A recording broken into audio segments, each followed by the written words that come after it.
नमस्कार प्रिय विद्यार्थियों। पिछले लेसन में हमने कैरोलस लीनियस द्वारा प्रतिपादित वर्गीकरण का अध्ययन किया था।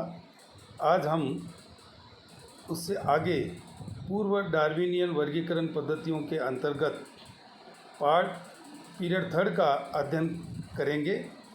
यहाँ हम देखें कि ये पादपों की पूर्ण आकारिकी एवं अंतर संबंध पर आधारित वर्गीकरण इस पीरियड में रखे गए हैं।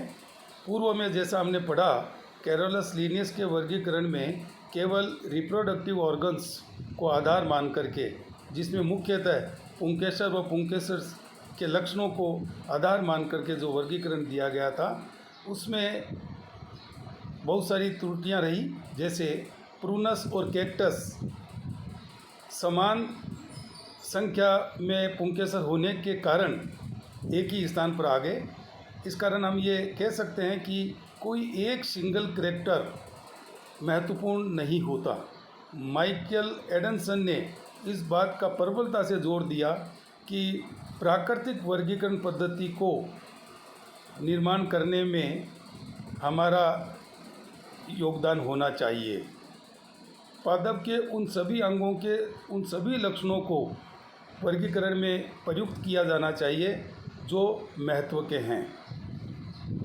यहाँ पर नेचुरल सिस्टम अप्रोच इस पीरियड में पाई जाती है। इसमें जो मुख्य वैज्ञानिक जिनका सहयोग इस आकारिकी व अंतर संबंधों पर आधारित वर्गीकरण निर्माण में रहा, उनमें मुख्यतः नाम आता है डी जशु बंधु, डी कैंडोल परिवार और George Bentham and Joseph Dalton Hooker. De Jussieu बंधु एक पूरी फैमिली इस वर्गीकरण पद्धति को निर्माण करने में अपना सहयोग देती रही। Antoine de Jussieu, Bernard de Jussieu, Antoine Laurent de Jussieu, Joseph de Jussieu. यहाँ पर यह उल्लेख करना आवश्यक है कि बर्नार्ड डी जशु ने वर्गीकरण पद्धति को विस्तारित किया, लेकिन उसने अपने कार्य से वो कभी संतुष्ट नहीं हुआ। उसने लीनियस की पद्धति को अत्यधिक बदल दिया। एंटोन लॉरेंट डी जशु ने बर्नार्ड डी जशु के कार्य को अपने कार्य में सम्मिलित करते हुए इस जशु पद्धति का प्रतिपादन किया, जो उनकी पुस्तक जेनेरा प्लैंटेरम सेकंडम ऑर्डाइन्स नेचुरलिस डिस्पोजिटा में उल्लेखित है। यहाँ ये विशेष रूप से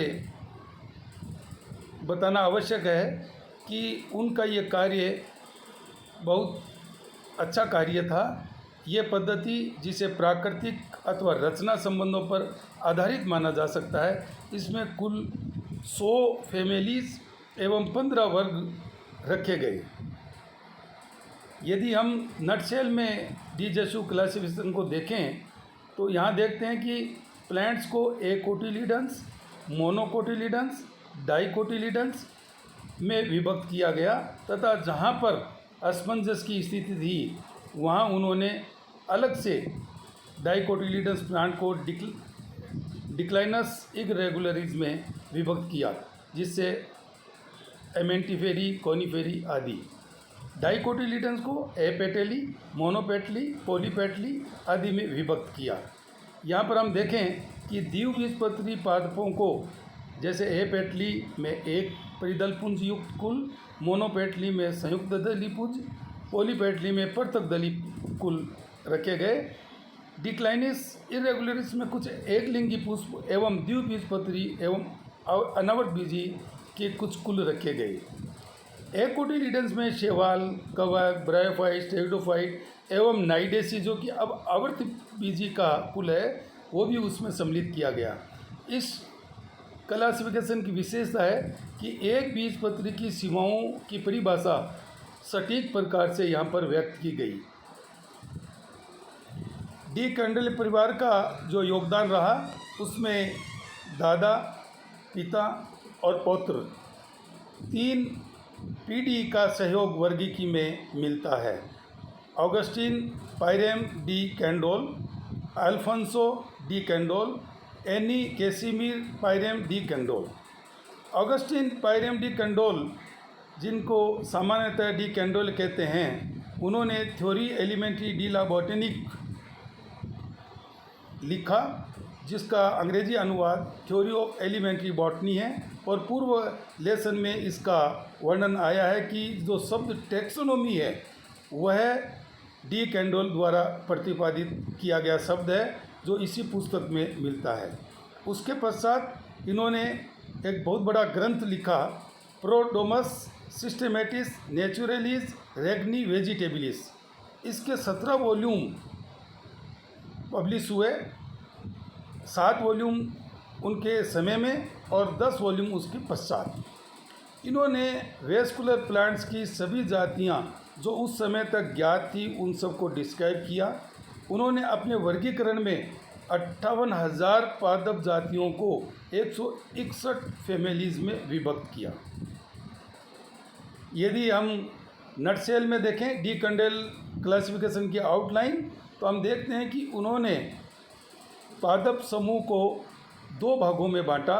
वेस्कुलरिस, जिसमें वेस्कुलर बंडल पाए जाते हैं और कोटिलिडन्स पाए जाते हैं। सेलुलरिस, जिसमें वेस्कुलर बंडल नहीं पाए जाते, कोटिलिडन्स नहीं पाए जाते। वेस्कुलरिस को उन्होंने 2 क्लास में विभक्त किया, एक्सोजीनी अर्थात डाइकोट्स और एंडोजीनी अर्थात मोनोकोट्स। एक्सोजीनी को उन्होंने पुनः विभाजित किया डिप्लोक्लेमाइडी और मोनोक्लेमाइडी में। डिप्लोक्लेमाइडी को थैलेमीफ्लोरी, कैलिसिफ्लोरी और कोरोलीफ्लोरी में विभक्त किया, जबकि एंडोजीनी को फेनेरोगेम्स और क्रिप्टोगेमी में विभक्त किया। सेलुलरिस को उन्होंने क्लास फोलिएसी और एफाइली में विभक्त किया। यहाँ पर यह कहना उचित ही होगा कि ये वर्गीकरण पद्धति बहुत आसान थी और उस समय की जितनी भी वर्गीकरण पद्धतियाँ थी उन सब को इन्होंने जो है वो अपने क्षेत्र से हटा दिया। लेकिन यहाँ पर हम देखते हैं कि इनमें बहुत बड़ा दोष भी रहा। मुख्य दोष जो वैज्ञानिक मानते हैं वो ये है कि वेस्कुलर क्रिप्टोगेम्स को मोनोकोट्स के अंतर्गत वर्गीकृत किया।